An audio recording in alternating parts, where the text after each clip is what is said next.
think we're live. Okay.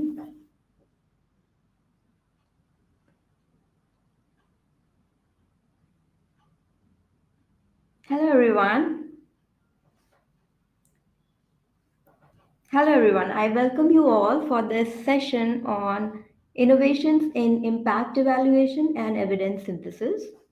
And we have a great line of speakers with us to speak on these important topics. We know how important these impact evaluations are, and these helps us to know what's working, what's not, and what's helping, what's not, what is really helping in getting the impact, and what are the barriers, what are the facilitators, and how we can improve. So these impact evaluations are though very important, but these are very challenging at times, especially when we are working in social and development fields. So these are not like medical interventions where it's easier to conduct RCTs, but when we are doing the impact evaluation within the social sector, it's really challenging sometimes to have things like masking or like blending and such things. So these impact evaluation in this field becomes really tricky and challenging at times. So within this session, we are going to talk about all these innovations which people are using nowadays to make these evaluation a bit easier and more informative for for us to see how these interventions are working. So we'll start with our great line of speakers, and we have five speakers with us as of now, and each speakers will be having around 8 minutes to speak, and we'll be having a Q&A session at the end. And I would request all the attendees to please keep posting their questions with the name of speaker to whom they want to ask that question, and we'll have those questions addressed at the end of the session. And we'll start with our first speaker. He's Hugh Sharma Waddington. He's from London School of Hygiene and Tropical Medicine, UK.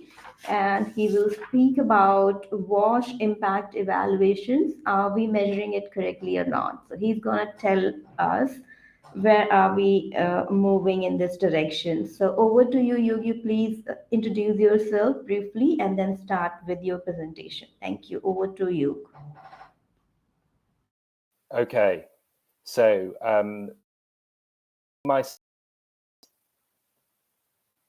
first of all, can you hear me? And Shalu, can you see my slides? Yes, we can hear you well, and we can see your screens as well. Thank you. Okay, great. So hello everybody, to those of you that have attended this session, and it's a great honor to be presenting here at the What Works Global Summit with such a great in such a great panel. So thank you very much. My name's Hugh Sharma Waddington. I'm an assistant professor at London School of Hygiene and Tropical Medicine. I've worked in evidence synthesis and also impact evaluation for around 15 years. And what I'm going to talk to you about is one of the topic areas that is closest to my heart, which is WASH. So that's water sanitation and water sanitation and hygiene impact evaluations. And my presentation is about whether we are measuring the right things in the right ways, and what we can do in order to try to change things that are suboptimal, and what we can do in evidence synthesis to provide new findings. So I'm just checking my slides have moved forward. Sometimes it doesn't work. So just if my slides haven't moved forwards, please just interrupt me. So what I would like to promote is what I'm calling the triple R assessment rating for evaluations. And all of this is about ethics. So most of people will be aware of standards of evaluation that relate to both to rigor and relevance. So rigor, we're talking about how the studies have been designed, but also because it's not just about design, it's about conduct. So how these studies are conducted. And finally, and really importantly, and something I'll talk about in this presentation, is about how studies are reported. And reporting is as important as the design and conduct. And then there's also relevance. And relevance is really about asking the right questions for decision makers, whether decision makers are those people sitting in ministries or perhaps multilateral organizations taking decisions about policy, or whether those decision makers are implementing programs, perhaps they are practitioners, and perhaps they are even people participating in programs. And so what we want to do is ensure that the questions that we are asking and answering are relevant for those people, which means relevant for the types of programs, the types of outcomes, and so forth. But the third aspect, the third R in the triple R assessment is about representation. And that's about inclusion of evaluators and in specific ways. So in the design, analysis, and reporting, living where the research has been conducted. So that's my triple R assessment rating for impact evaluations. Just as a bit of background, what I'm going to present is based on a WASH evidence and gap map that was led by Hannah Chergwin that we did when I was based at the International Initiative for Impact Evaluation. There is a full report online in Campbell's Systematic Reviews. And I'm just highlighting here that this is for water sanitation and hygiene programs. You can see there's our interventions and our outcomes matrix. And I'm just highlighting mortality here because I return to talk about it in a couple of minutes. Okay, so in the early 1980s, Deborah Bloom and Richard Feacham published what I'm calling here a baseline assessment of WASH impact evaluations. And they were specifically looking at studies measuring the relationship between WASH improvements and diarrhea. And they talked about some particular aspects of those, like whether the studies were able to address confounding, whether they contained adequate sample sizes at the cluster level, how outcomes were defined, and so on. And they concluded that there was quite a lot of room for improvement. So in the WASH evidence and gap map report, we talk about these criteria. And what we find is that there has been a marked improvement in terms of the rigor of studies. So, for example, in terms of addressing confounding, well, most studies incorporate a control or a comparison group design. And those are the types of studies where confounding is addressing confounding is built into that in terms of design. And then there are analytical ways of doing it. So most studies do that. In terms of sample sizes, it's very rare these days to find a study that, given that water supply and sanitation improvements in particular are usually provided to groups.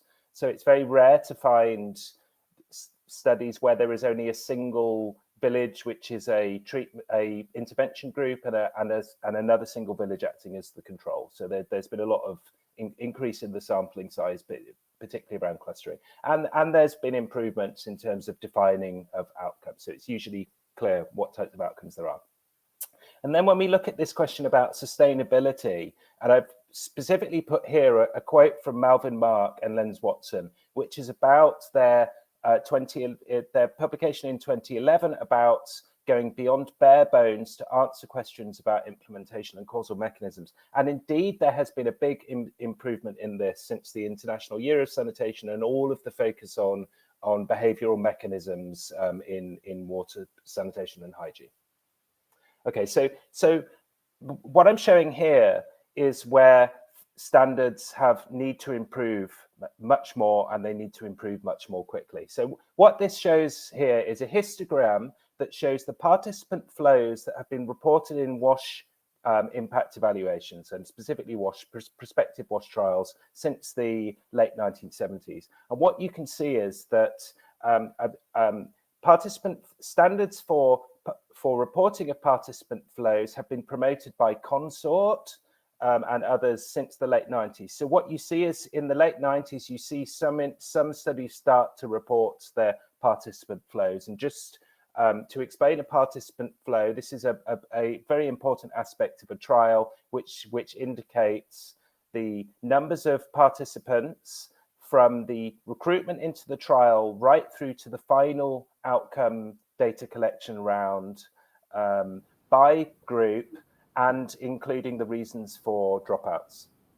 So you Do I have have 2 to. minutes? Yeah. Okay, thank you. Okay, and so what I'm showing here is that there are two main groups of researchers doing impact evaluations on WASH in low and middle income countries. They are epidemiologists or public health researchers and development economists. And what you see here in the shading is the numbers of studies that report participant flows in environmental health and the numbers that report them in social sciences. So we're seeing a gradual improvement. It's not perhaps where we would like to see it, but we are seeing an improvement, at least in environmental health.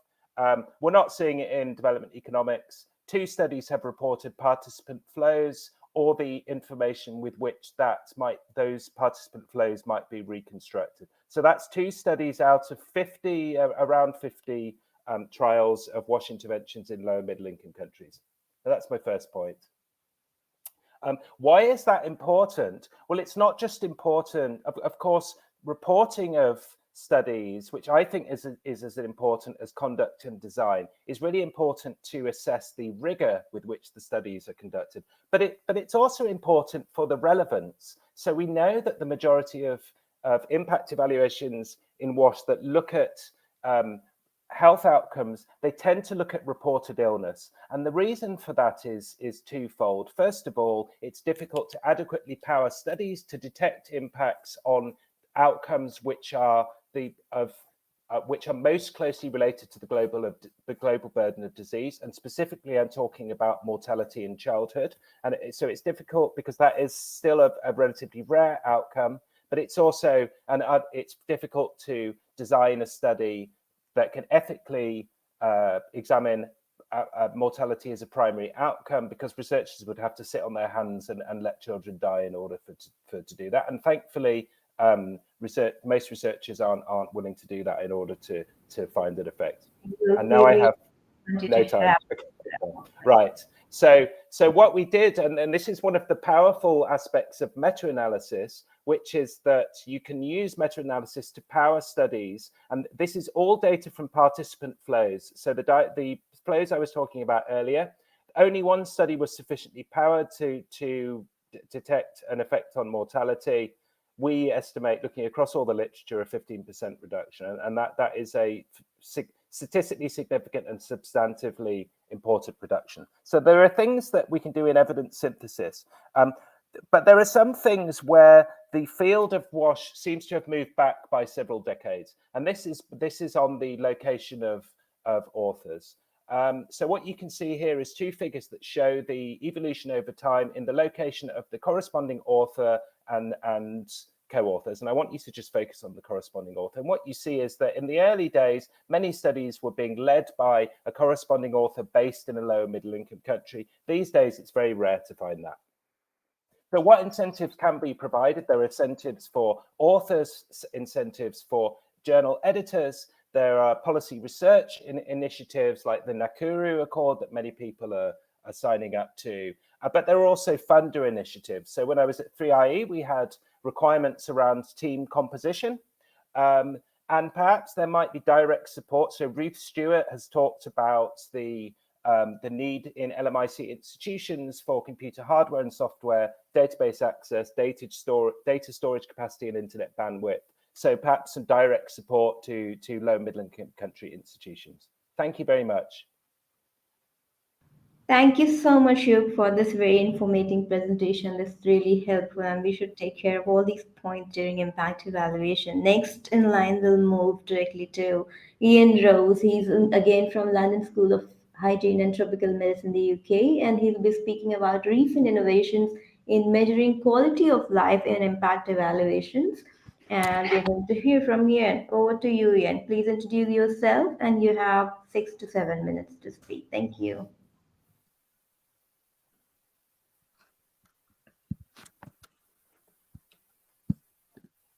Okay, are my slides up on the screen and can you hear me? Yes, we can hear you well, and your screens are there. Okay, 6 to 7 minutes. I'm going to start my timer. Okay, hello everybody. My name is Ian Ross. I'm a health economist at London School, like you, also on WASH. And what I'm going to talk about is measuring quality of life in impact evaluations of WASH interventions. Again, WASH is water, sanitation, and hygiene. Now, as Hugh said, often the rationale for investing in WASH is to prevent disease such as diarrhea or respiratory infections. But when you talk to people who use these services, quite often they cite quality of life outcomes as being as important and sometimes more important than disease. So when I say quality of life for sanitation, I mean things like privacy, when using the toilet, safety, whether that's falling in the pit or being free from assault, pride and cleanliness. Those kinds of outcomes are what people emphasize. And with water supply, it's things like convenient, having a predictable supply, and having less worry about where your water is going to be available from. So these outcomes, which I would call capabilities within SEN's framework, are rarely measured in impact evaluations of WASH interventions. It tends to focus more on disease and time savings. So I would argue that if we ignore these outcomes, then we're going to get an incomplete analysis of whether interventions are effective when we're comparing 3 or 4 ways to do the same thing. And from an economics perspective, we're then going to misallocate resources. We might not invest in the things which are most efficient. So I'm going to argue that recent innovation in WASH-related quality of life measurement could help us address this problem. So for water supply, one recent example is this IWISE-4 scale, the Individual Water Insecurity Experiences Scale, that's now been used in over 30 countries, and that its validity and reliability has been assessed. It's 4 questions, so it's very straightforward to add to your survey if you're running a survey. And you can see the questions are phrased in terms of frequency. How often did you worry that you would not have enough water for all of your needs? And that is answered on a 5-point frequency scale: always, which would be bad, and then never, which would be good, and everything in between. So there's 4 questions with 5 possible responses. And from those 4 questions about worry, about changing plans, about drinking water, and about hand washing, you can assess whether someone is water insecure or not. I don't have time to go into exactly how that's done. So this is very short. It's a very short instrument with good validity. For sanitation, there is the same kind of thing, which I've been working on. We have 5 questions in this sanitation-related quality of life index, or SAMQual 5. For example, disgust. How often do you feel disgusted when using the toilet? Always, sometimes, or never. So there's 3 possible responses here. Or privacy. How often do you worry about being seen while using the toilet? And from the responses that people give to these questions, we can place them on an index that varies from 0 to 1. So 0 is no sanitation capability, and 1 is full sanitation capability. So we would like everyone to answer never to all the questions and be at 1. It's so far been used in 4 countries. And the key difference between this sanitation one and the water one is that with the sanitation one, the weighting is not equal. It's done by participants' scoring of attributes. So the preferences of the population for these attributes are elicited. So if someone says that privacy is more important than shame, then privacy gets more weight in the index. And that has the benefit of it being able to be used in benefit cost analysis. So it's an example of an application of one of those. For the SANQual measure, we've recently, last week, published a study which evaluates an intervention in Maputo, Mozambique. It was in the context of a previous trial. If you look at the photos in the top right, the control group were continuing to use their pit latrines, which they had already, the 2 left photos, and in the intervention group, they received and contributed to these toilets, which were pour flush to a septic tank with a strong superstructure and a good door with a lock. So quite a big objective difference in toilet quality. And this was reflected in the quality of life scores that we saw. So you've got 2 histograms there. Look at the x-axis, you've got SANQual index values going from 0 to 1. And so you can see that the mean in the intervention group is going to be a lot higher than the mean in the control group with a standard error around it. And when we account for the covariates, there's still a very big effect on sanitation-related quality of life, 1.6 standard deviations, which is pretty sizable. It's not shown, but we also found a small effect on mental well-being as measured by the WHO5 index. There was a 0.2 standard deviation difference there. So, with this, we can say that this intervention has a big effect on sanitation-related quality of life and broader aspects. But what would be really good is if we could compare many different ways of doing sanitation and alongside their costs as well. So this intervention is just one way of doing it. It was quite an expensive toilet. Maybe there's another way that's cheaper and also delivers a similar effect in terms of quality of life and other outcomes which are of importance.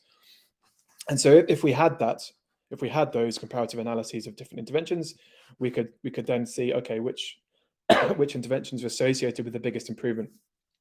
So this is hypothetical data now in the orange graph on the right, and maybe the difference when you move from a pit latrine, even if it's a good one, to a poor flush toilet, I would hypothesize that would be quite a substantial improvement for various reasons. And so if we were able to identify the biggest improvements, we could then invest in those options if it's efficient to do so. The role for meta-analysis here could be if more and more studies were to include these outcomes and measure them and report them, then we could then really assess, in the same way that we do for diarrhea and respiratory infections, really assess across the same intervention types but in different settings to try and get the mean effect. You have 1 minute. Okay, this is the last slide. So as a health economist, I'm very interested in efficiency and how we, if we have a budget of $2 million, for example, in a given setting, how do we make sure the most people benefit for that? And whether it's cost effectiveness analysis, benefit cost analysis, other methods, there are different ways we can assess efficiency. And I think one of the most interesting applications for this idea of quality of life measurement is then using that to put a monetary value on the quality of life gains, because then in that way, this field of WASH is generally more dominated by engineers who are very familiar with benefit cost analysis, and so putting things in monetary terms is quite important. And so from that IWISE 4 index and those blue boxes on the left are those 4 questions that I already showed you. The green box, using a similar weighting process to the SANQUAL, you could then turn those answers into an index where 0 is water insecure and 1 is water secure.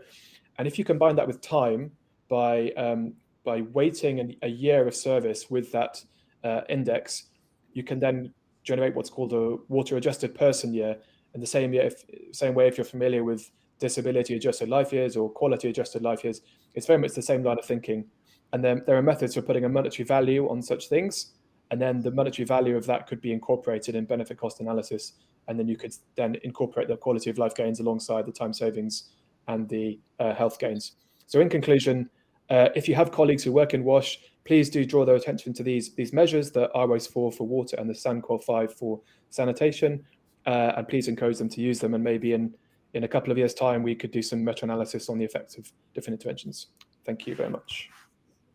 Thank you so much, Ian. It was so really innovative. I have personally used quality of life tools. I've used Eurocall and I've used SF36, but I have never came across a tool which is specifically used for sanitation, and like SANQUAL. I've not heard about this. This is new, and I really agree that we must use a specific tool for measuring quality of life that really gives some a quantitative measure of exactly how impact is being seen. So that's really innovative. Thank you so much, and congratulations on your good work. We'll now move with our next speaker. So next Charlie, yeah. Yes. Can I just interrupt you? I'm really, really sorry. Yeah. Usually there's a way like that people can like either put emojis or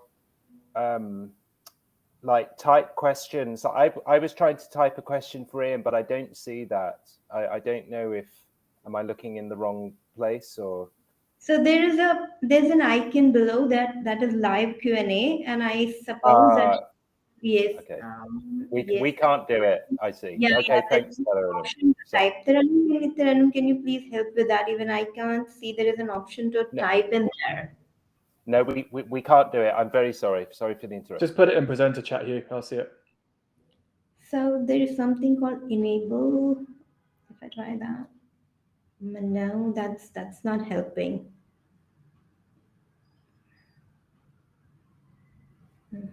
No. Charlie, you don't need to worry.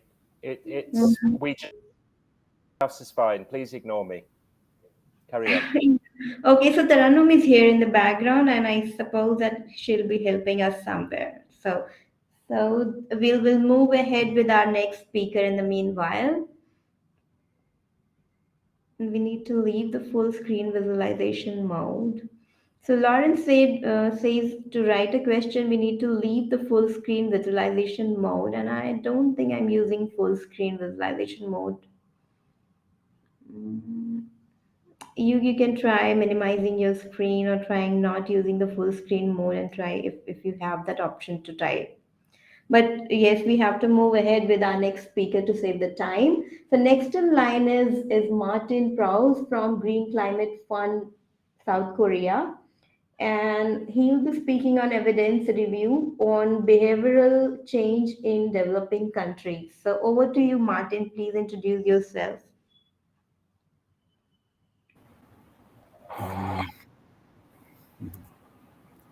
So that would be me. Sorry, apologies about that. I'll have to go first, and then Martin can jump in if he's. Yeah, sure. Sure, Sorry for interruption. Martin said it seems he cannot connect, so he's asking you to present everything. No problem at all. I'm just trying to share my screen. We can see the screen. Okay. Great. Can you see my slides now? You can see. So I would just like to tell the audience that we'll be having Promise and Martin co-speaking on this topic. Right. Thank you so much, and thank you for all those who managed to join this session. Just a brief introduction. My name is Promise Nduku. I'm from the Africa Center for Evidence, based in Johannesburg, South Africa, and I'm really truly humbled and honored to be presenting on this systematic review on behavioral change in developing countries. Can you enable your video? Can you enable your video? We can't see you. Okay. All right. Can you enable your, yes, here you are. Thank you so much. Thank you so much for that reminder. So yeah, as I was saying, my name is Promise Nduku from the Africa Center for Evidence in Johannesburg, South Africa, and I'm really truly humbled to be the one to maybe making this presentation on a wonderful collab on this project. Basically, three entities: Africa Center for Evidence, we have the Green Climate Fund, and also the International Fund for Agricultural Development. So I'm basically representing them. And let me just jump into the presentation itself. So I think as a background, just to put them in context in terms of the need for this investigation. And ladies and gentlemen, the reality is that climate change is happening. Temperatures are rising. We have wildfires that are starting to more frequently. We have the average global average sea levels that are rising, and also the reality is that this is projected to intensify over the next coming years, and it has negative implications on socio-ecological system. But what is also key to be cognizant of is human behavior is actually the key driver of this climate change, and what it basically means is these adaptation and mitigation strategies actually require variations in human behavior. And what we also notice is that there's actually limited evidence, research evidence on how to change behavior most effectively, particularly in developing countries that unfortunately are disproportionately affected by this climate change for one reason or the other. So the key objective of this investigation, firstly, when you look at the question, it was really to try and understand the extent and effectiveness of behavioral science interventions that are conducted in low to middle income countries on environmental and development outcomes, on mitigation and adaptation. And this was really a two-stage process, as I will show you in the upcoming slides. So the first objective was to produce a map on just try and understand the nature and size of the evidence around this topic.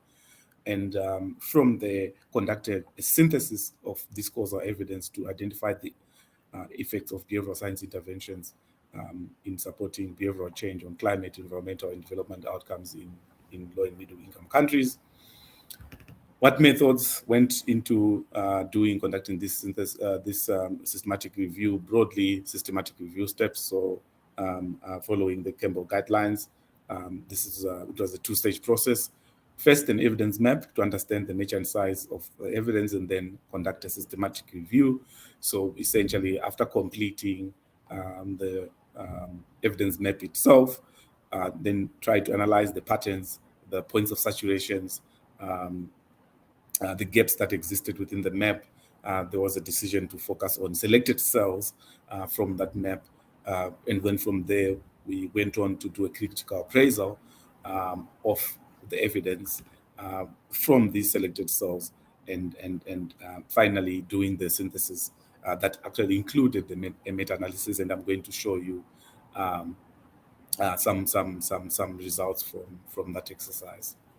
And first, in terms of the results, this is just a snapshot of the map itself, and what you basically see here on the left-hand panel in terms of the interventions. This is some examples of these behavioral science interventions that were considered from the map. There's a whole lot of theory of change that was developed around this map and systematic review.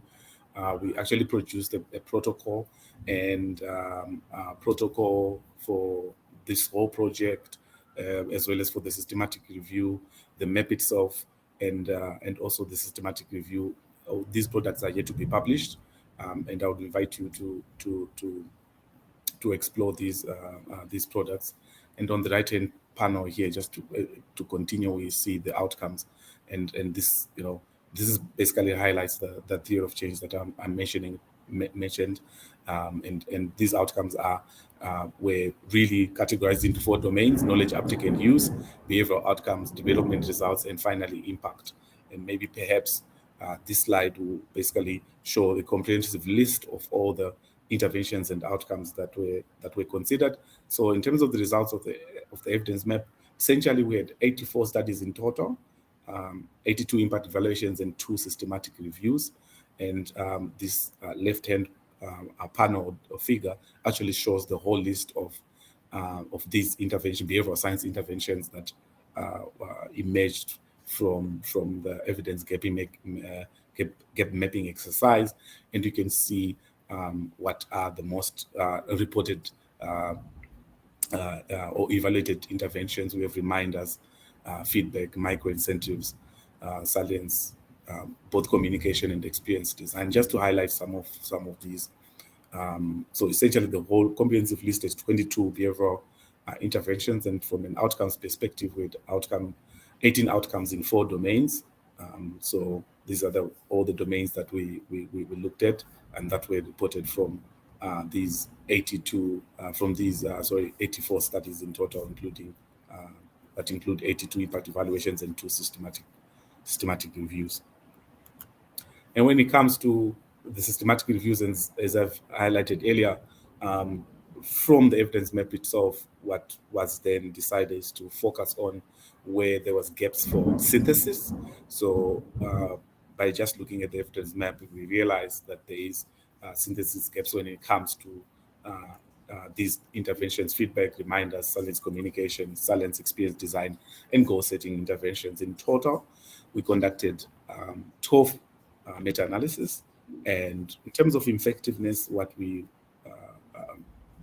emerges from these results is that the most effective intervention is feedback in all its variants, because in some studies or some evaluations, you'd have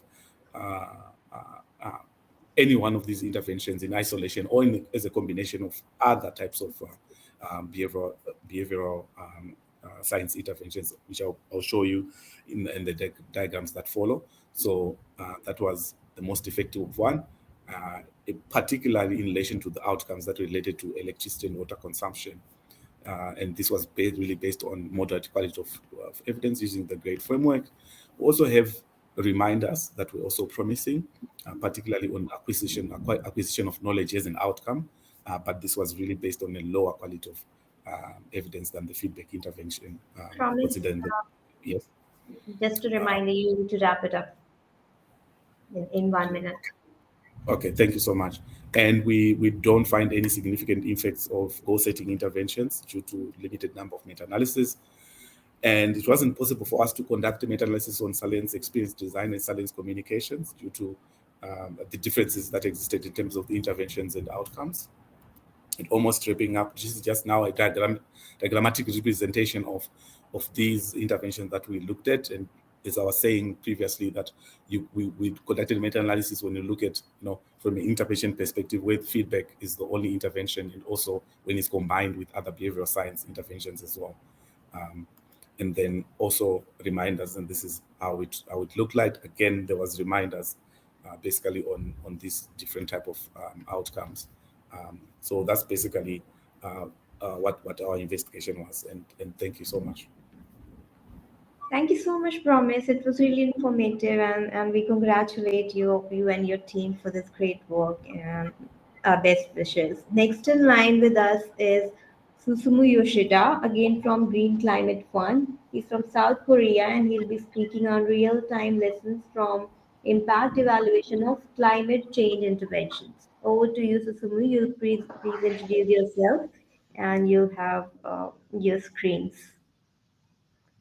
Can you please share your screens? Oh, sorry. I think it just froze.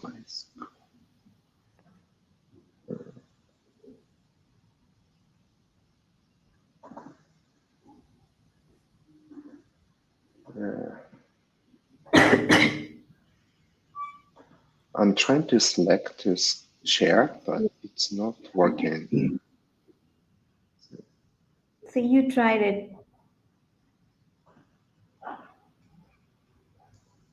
Yeah.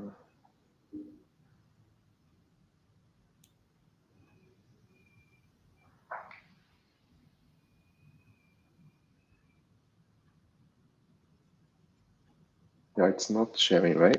Yeah. No, not yet. We can't see your screen. Okay, hold on one moment. Okay.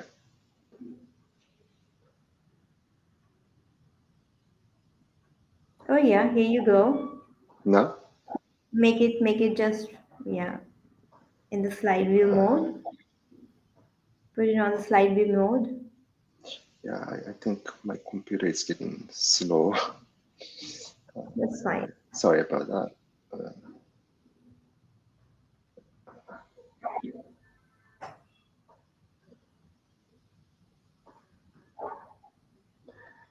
Yeah, it's not changing. Sorry. Just,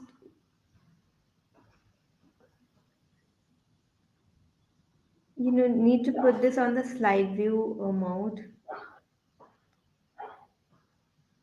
No, I know where, but it's not selecting. Sorry. Maybe it's a computer.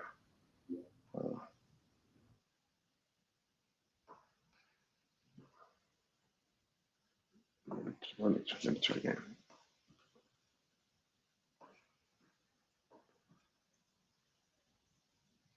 Let me close PowerPoint. But if you want, you can go to the next presenter so that I can try to solve this issue.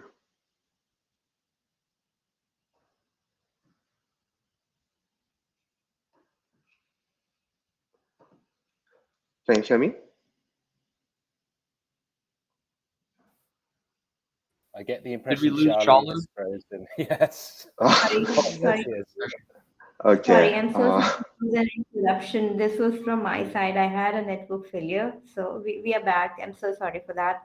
So, Sumo, were you able to share your screen? Can you please No, try that again? I think my PowerPoint is not working now. So let me try sharing from my side. Okay, just give me a. Let me try to open again. Let's see.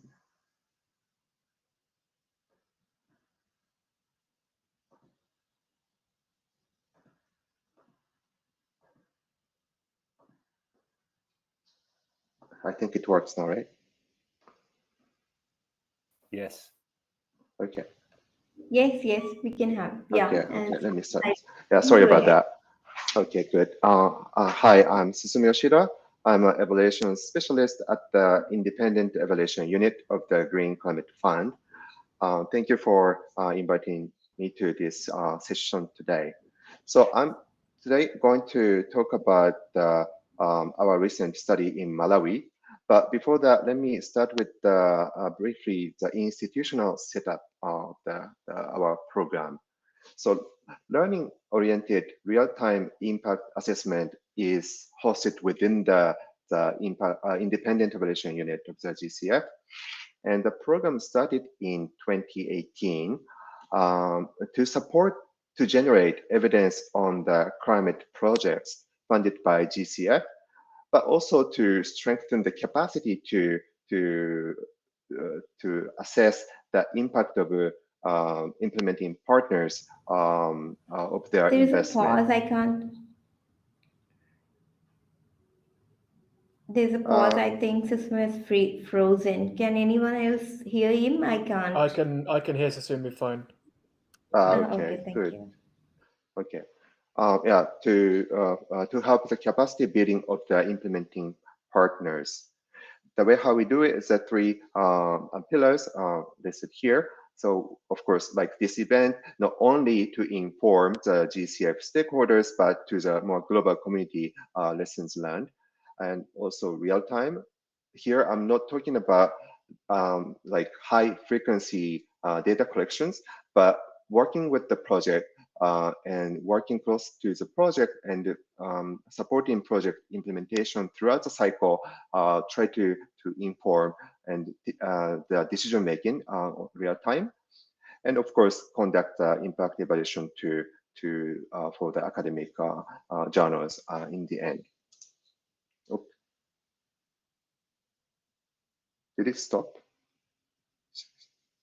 Can you see the screen or the slide? No, we're not seeing it anymore. We see you, Charlie. Okay. What's happened? Okay, sorry. Okay, is it back? Okay. And so we do. Yeah, good. Thank you. So we do by phases, and we start with the design workshop, and we work around 10% of the total GCF funded projects. So we invite the project teams to design this design workshop before start working with them, and we go through some evaluation techniques, but also how it's different from the standard monitoring and evaluation that the project has to do, and the importance of having this kind of exercise to show, to evaluate, or to estimate the causality of their investment. So we, together with the project teams, we define the evaluation design, and then the rest is standard evaluation phases, like collecting baseline and midline, endline, and try to publish in the academic journals.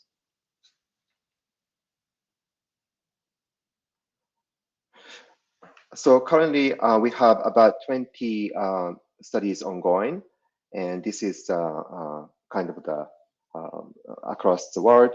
And today I'm going to talk about briefly, because for the sake of time, briefly about our recent completed paper in Malawi. So this project is a participatory integrated climate services for agriculture project, and it uses historical climate record weather information to inform the farmers to better plan and change their cropping patterns. The intervention is training delivery through the TOT, which is training of the trainers approach. I think for today's audience, TOT is treatment on the treated, but this study is doing the training on the trainers, which extension officers first train the lead farmers, and then the technology is diffused from the lead farmers to the contact farmers, and how they take decisions or change behaviors.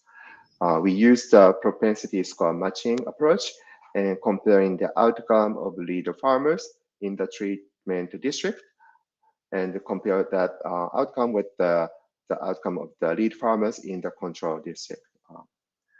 The brief timeline is we collected the baseline in October 2018, and slightly after we started the implementation of the project, and then conducted endline surveys in October 2020. So some finding briefly.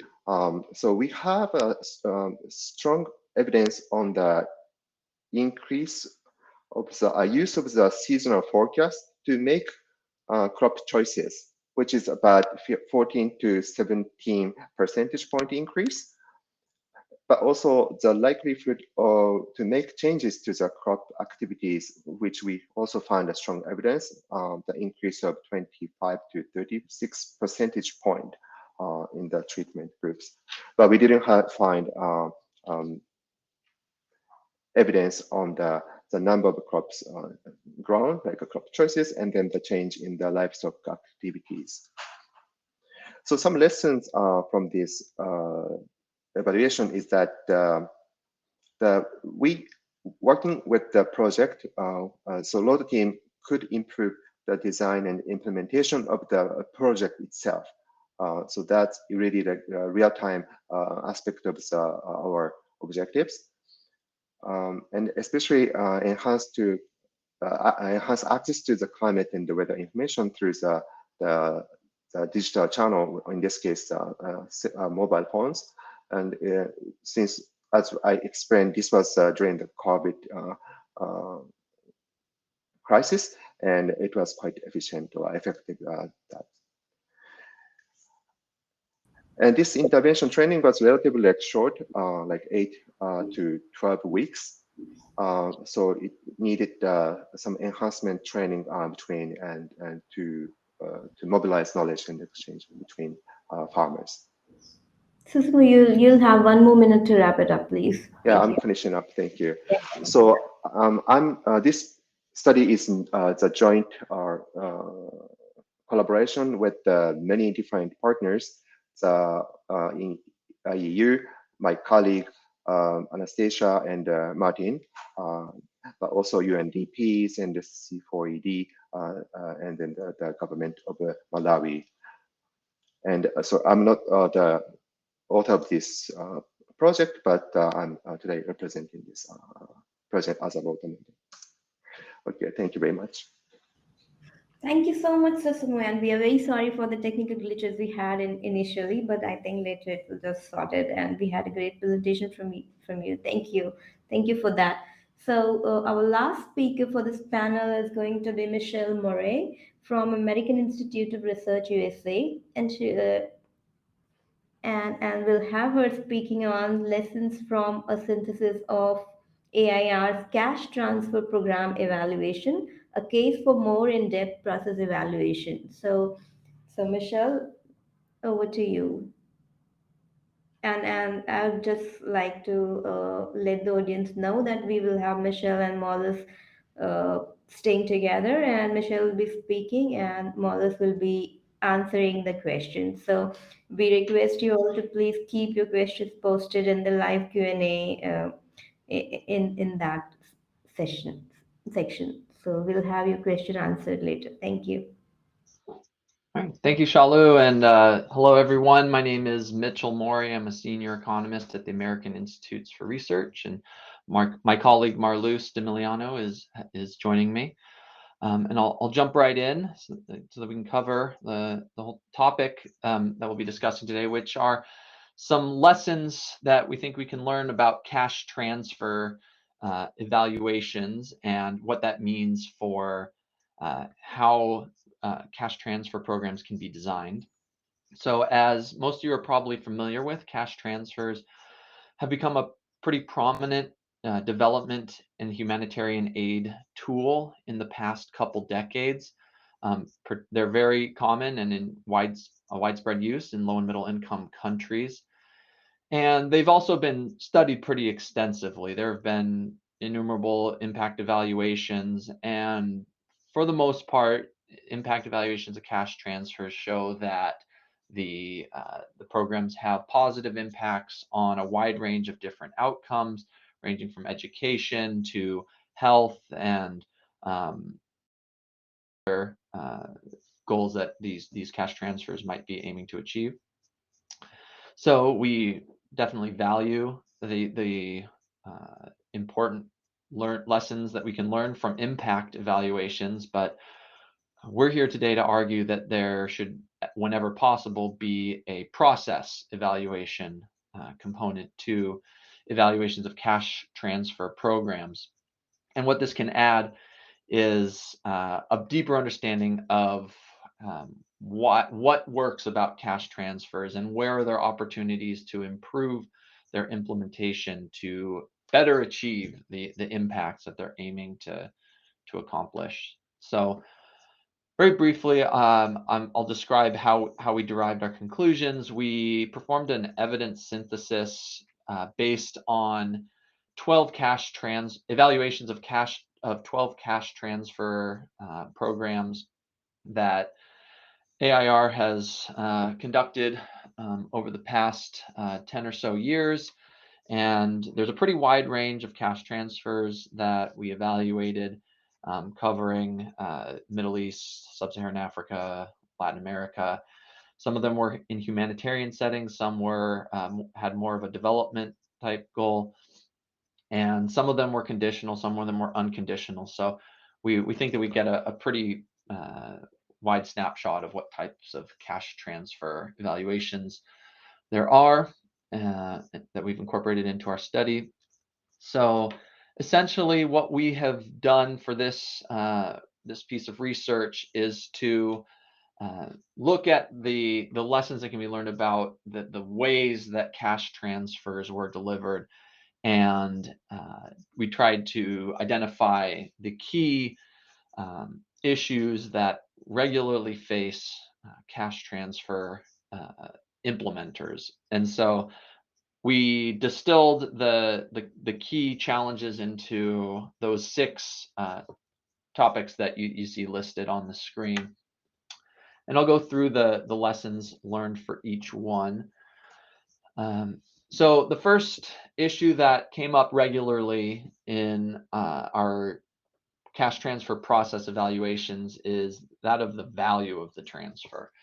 So beneficiaries would regularly report that the amount that they were receiving for the transfer wasn't enough to actually accomplish the goals that the cash transfer program was going for. So that might mean that in an education cash transfer, they didn't have enough to pay school fees. If it was a nutrition cash transfer, they couldn't pay for a full nutritious diet. So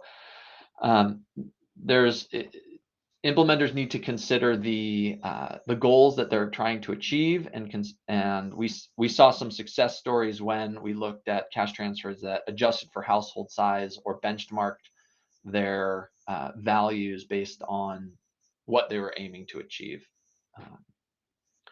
The next issue that we saw commonly is the timing of cash transfer delivery. Delays were very common across many of the cash transfers that we evaluated. That poses a problem for beneficiaries in that this cash transfer may be an important method for them to smooth their consumption and ensure that they're able to procure whatever it is they need when they need it. It also can be an opportunity for them to invest if they receive a transfer at the right time when they've planned it. So implementers and cash transfer program designers should be considering and carefully planning out how to maintain a consistent delivery schedule, and transparency would be key there so that beneficiaries know when they're getting their transfers. Moving on to the targeting side of timing and targeting, there are a couple different strategies that we saw cash transfer programs using to identify beneficiaries. One that seemed to often be problematic is some community-based methods. Often cash transfers will rely on local leaders to identify members of the community who might need assistance, but inevitably that seems to lead to charges of favoritism and introduce some conflict to the communities receiving cash transfers. So we found that it was more successful when there were objective methods of identifying who should receive cash transfers. And then the actual mechanics of delivering the cash to beneficiaries is also a challenge. We found that it could be more successful to leverage existing financial tools to deliver cash to beneficiaries rather than trying to establish a whole new system to issue payments. That introduces the need for a whole lot of investment in that system. So I'll go quickly because I think our session is ending soon.